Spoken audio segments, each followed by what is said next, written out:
विपत्ति कितना भी क्यों आचार्य है, ब्रथा खेद यसे बाले अहो चिंता तुरा कथम श्री कृष्ण चरणाम भोजम स्मरह दुखम गमिष्यति। याद ये नोट रखो बात को, दुखम गमिष्यति। ये मैं आपको विश्वास दिलाता हूं। भागवत कहती है कि आपके जीवन में कितना भी दुख संकट विपत्ति कितना भी क्यों ना आए, लेकिन भगवान के चरण कमल को मत छोड़ो। क्या? भगवान के चरणों का स्मरण करते रहो, करते रहो। सारे दुख सारे संकट और तो और मुझे स्मरण हुआ बिहारी जी कैसे लीला करते हैं। ये दिल्ली का ही परिवार था, क्योंकि दिल्ली वाले तो बहुत दिल वाले भी है ना, प्रेम से कहो श्री राधे।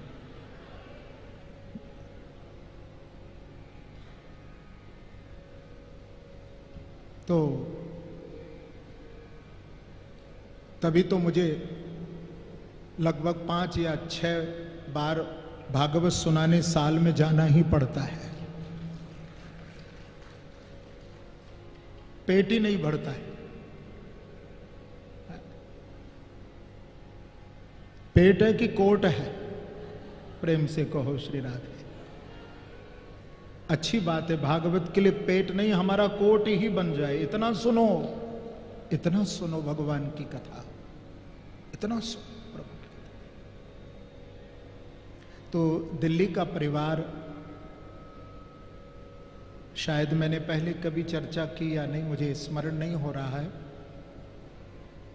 देखो छोटी छोटी बातें बिहारी जी कैसे लीला करते हैं भक्त के साथ। छोटी छोटी बातों में भक्त को अपना कृपा का दर्शन कराते रहते हैं। परिवार मध्यम परिवार था, कोई धनाढ्य परिवार नहीं। करोल बाग का परिवार था वो दिल्ली में, और अभी हैं वो, ऐसा नहीं है, पर मैं नाम नहीं बताऊंगा क्योंकि फिर लोग संकोच करते हैं। क्योंकि मुझे कुछ अपनी बात जब सुना के जाते हैं बिहारी जी की महिमा, तो कहते हैं गुरुजी बस आपसे हमें शेयर करना था। और बात भी सत्य है, क्योंकि आपकी कोई बिहारी जी की कृपा का किसी के साथ आप शेयर करेंगे तो शायद वो आपकी उस बात को समझे ना, लेकिन हम उसके साथ ही साझा करें जो उसकी महिमा को समझे, उसके साथ बैठिए। बाकी फालतू लोगों के साथ चर्चा करने की जरूरत नहीं है।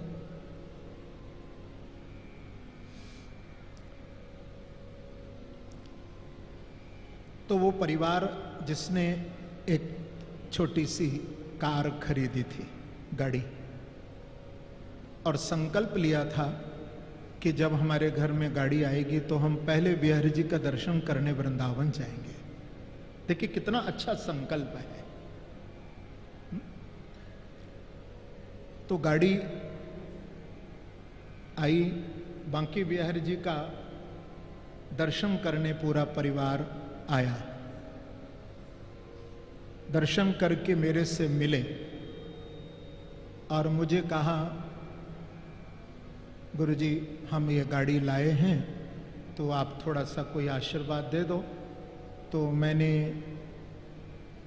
उनको एक छोटा सा बिहारी जी का छाया चित्र दिया। मैंने कहा कि तुम गाड़ी लेके आए हो, तो मैंने कहा अपनी गाड़ी में ये बिहारी जी का फोटो लगा देना। और मैंने उसी समय पंडित जी को भेजा। मैंने कहा जाओ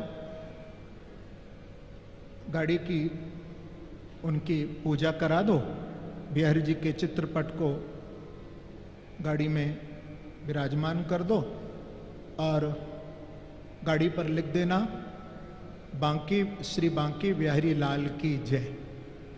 तो मैंने उनको समझाया पंडित जी को, और उन्होंने जाकर के हमारे हाथ से दी हुई बिहारी जी की फोटो गाड़ी में लगाई, पूजा की, और उस पर रोली से लिख दिया श्री बांके बिहारी लाल की, लिख दिया। परिवार आशीर्वाद दर्शन करके दिल्ली चला गया। अब देखिए, बहुत खुशी, परिश्रम करके मेहनत करके एक खुशी घर में आई उनके, गाड़ी आ गई। लेकिन हुआ ये, 2 दिन के बाद तीसरे दिन घर के बाहर गाड़ी खड़ी थी, और रात्रि को माने सुबह जब उठे तो गाड़ी चोरी हो गई। गाड़ी चोरी हो गई। अब एक तो मध्यम वर्गीय परिवार, जैसे तैसे गाड़ी उन्होंने ली, और ऐसी कोई घटना हो जाए तो आप समझ सकते कितना दुख। पुलिस में रिपोर्ट लिखवाई, पर गाड़ी का कुछ पता नहीं चला। पूरा परिवार दुखी। लेकिन बिहारी जी के चरणों में पूर्ण विश्वास। उनको था कि गुरुजी ने अपने हाथ से हमको बिहारी जी का छाया चित्र दिया और पूजा कराई, तो कुछ न कुछ बिहारी जी लीला तो करेंगे ही। ये सत्य घटना है। अब देखिए, 2 दिन के बाद सुबह का टाइम था, तो पड़ोसी आया, पड़ोस का। उसने दरवाजा खटखटाया और उसने कहा कि दरवाजा जब खोला तो उसने बताया कि देखो, तुम्हारी गाड़ी तुम्हारे घर के दरवाजे पर फूलों से सजी खड़ी है।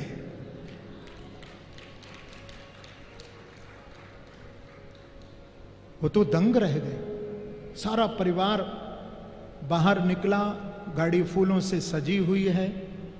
जब गाड़ी का गेट खोला तो ड्राइविंग सीट पर एक कागज रखा था। उस कागज पर लिखा था कि मैंने ये गाड़ी चुराई थी, लेकिन मैं चुरा करके जब इस गाड़ी को लेकर के गया तो मेरे कान में रात्रि भर बांके बिहारी लाल की जय, बांके बिहारी लाल की जय, और बिहारी जी का स्वरूप चित्र मेरे सामने आंखों से हट नहीं रहा था। मैं रात भर सो नहीं सका। मुझे समझ में आ गई कि मैंने एक भक्त की कार को चुरा लिया। आज मैं इस गाड़ी को यहीं आपके दरवाजे पर रख कर के जा रहा हूं, और उसने एक बात जो लिखी वो तो कमाल कर दिया। उसने लिखा कि आज से मैंने चोरी करना भी छोड़ दिया बिहारी जी की कृपा से, और ये भी लिखा कि मुझे बांके बिहारी जी ने सही दिशा भी प्रदान कर दी है, मुझे सही रास्ता दिखा दिया है।